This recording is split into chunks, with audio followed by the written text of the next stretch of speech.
जय गुरु जी की। मैं ऋतुराज अध्यात्म से आज आपके साथ एक छोटा सा सत्संग गुरु जी का शेयर कर रहा हूँ, जो मुझे अनुराग जी ने लिखकर भेजा है। और आप सभी से निवेदन है कि इन सत्संगों को अधिक से अधिक शेयर करें और चैनल भी सब्सक्राइब कर लें, क्योंकि जो भी गुरु जी के पास आते हैं वो सब कृपा पाते हैं। बस फ़र्क इतना है, किसी को थोड़े देर से, किसी को थोड़ी जल्दी से, क्योंकि जैसे ही गुरु की नज़र पड़ती है वह व्यक्ति धन्य हो जाता है, उसका जीवन भी बदल जाता है। फिर कोई भी दिक्कत, कोई परेशानियाँ उसकी ज़िंदगी में नहीं रहती हैं। जय गुरु जी। सत्संग शुरू करते हैं। अनुराग जी बताते हैं कि मेरे गुर्दे संबंधी रोग के बारे में 1995 में पता चला। 6 साल बाद मेरे गुर्दों ने काम करना बंद कर दिया और मेरा गुर्दा अब काम बिल्कुल नहीं कर रहा था। मेरे ऑपरेशन के एक दिन पहले ही सर्जन ने मुझे आकर बताया कि मेरा रोग ऐसा था कि बहुत कम लोग ही इसमें ठीक हो पाते हैं, और इसके बाद 70% संभावना थी कि मुझे यह रोग दोबारा हो जाएगा, क्योंकि गुर्दे चेंज होने के बाद भी लोगों को ये दिक्कतें हो जाती हैं। मेरा परिवार और मैं निराश हो गया, पर हमारे पास इसके अतिरिक्त कोई और विकल्प ही नहीं था। मेरे ऑपरेशन के बाद मैंने चिकित्सक की दी हुई सारी बातें और उनके बताए हुए नियम का पालन किया, परंतु हर साल मुझे हॉस्पिटल में भर्ती ही होना पड़ता था। साल 2003 में मैं तुर्की में था, जब मेरी रक्तचाप बहुत बढ़ गई। मुझे फ़ौरन ऑपरेशन के लिए भारत वापस आना पड़ा और जाते ही अस्पताल में भर्ती होना पड़ा। गुर्दों में बायोप्सी से पता चला कि मेरे दूसरे गुर्दे ने काम करना बंद कर दिया।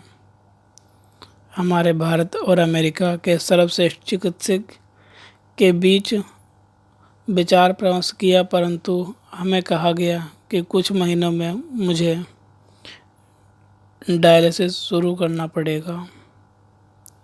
इसका कोई भी उपचार नहीं था।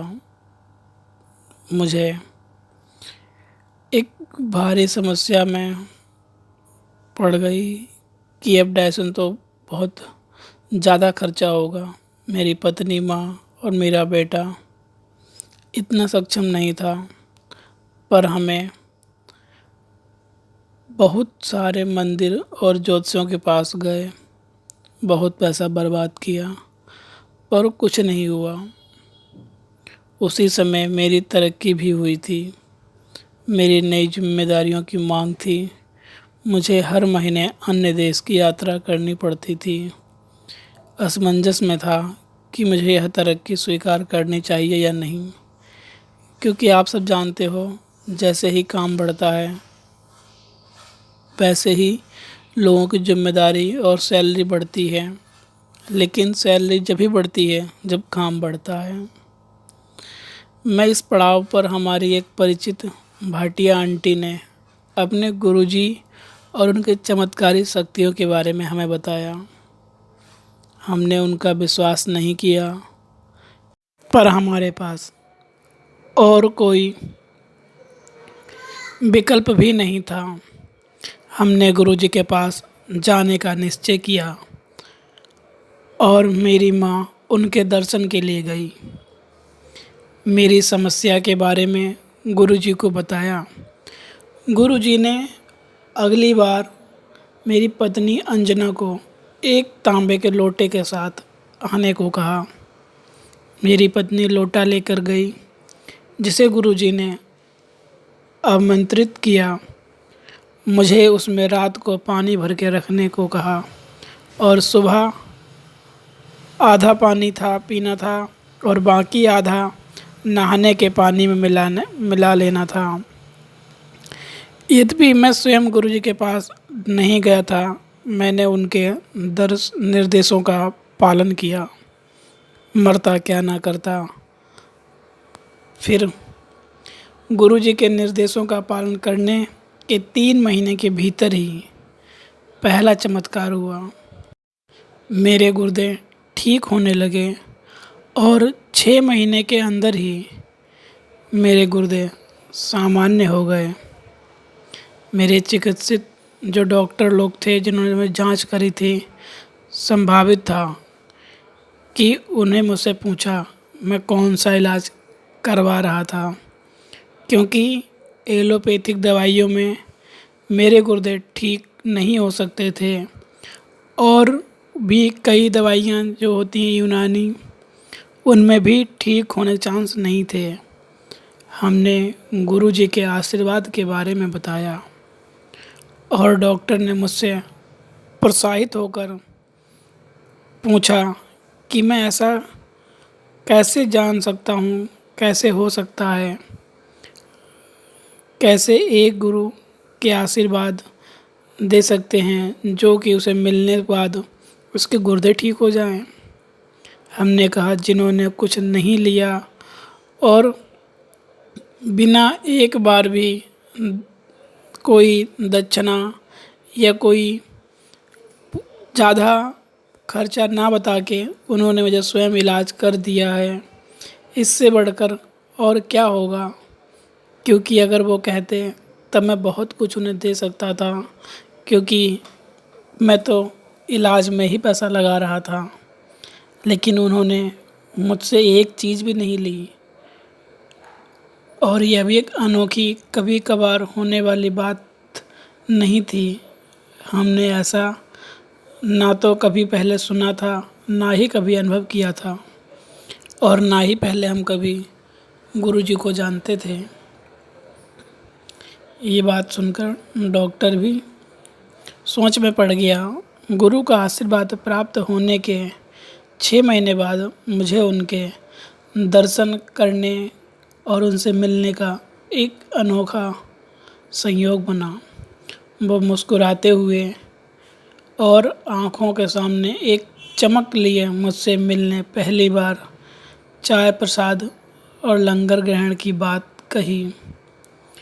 इस बात का मुझे याद बाद में एहसास हुआ कि यह मेरी दवाई की अगली खुराक थी। मैंने दुनिया के किसी भी कोने में यात्रा पर जाता हूँ तो अपना आमंत्रित लोटा साथ में लेकर जाता हूँ। दुनिया के किसी भी देश में कभी भी मुझे उसमें रोक टोक नहीं होती है और ना ही लोटे के बारे में ज़्यादा पूछताछ होती है। मैंने जहाँ भी मैंने गुरुजी के 3 महीने के बारे में जानना शुरू किया, मेरी पत्नी के यहाँ अधिक जाने और उसे साटिका था, उसके अक्सर दर्द होता था। दर्दनाक दर्द होने के कारण कभी कभार गुरुजी के बारे में बात की तो हर हफ्ते वह छोटे मंदिर में चुपचाप बैठती और मेरी सतह प्रार्थना करती। 1 साल के अंदर एहसास हुआ कि उसे भी अब दर्द नहीं रह गया, उसकी भी साटिका का इलाज हो गया। मुझे लगा कि लो जो मेरे लिए कह रही थी गुरुजी ने उसकी भी दिक्कत दूर कर दी। क्योंकि मैं एक बात कहूँ, वो बात ये है कि गुरुजी को कुछ बताना नहीं पड़ता है, बस गुरुजी के आगे सर झुकाना पड़ता है। और जब मैंने सर झुका ही लिया तब फिर गुरुजी को कुछ भी नहीं बताना पड़ता, क्योंकि वे ही हमारी हर श्वास में हैं। हमें क्या दिक्कत है वे सब जान जाते हैं। क्योंकि मैंने तो उस दिन जान पाया जब मेरी पत्नी की साटिका की दिक्कत दूर हो गई। बीमार तो मैं भी था, मैंने खुद कभी उसका इस प्रकार ध्यान नहीं दिया और उसने भी प्रार्थना मेरे लिए की थी, लेकिन गुरुजी ने उसकी भी दिक्कत दूर कर दी।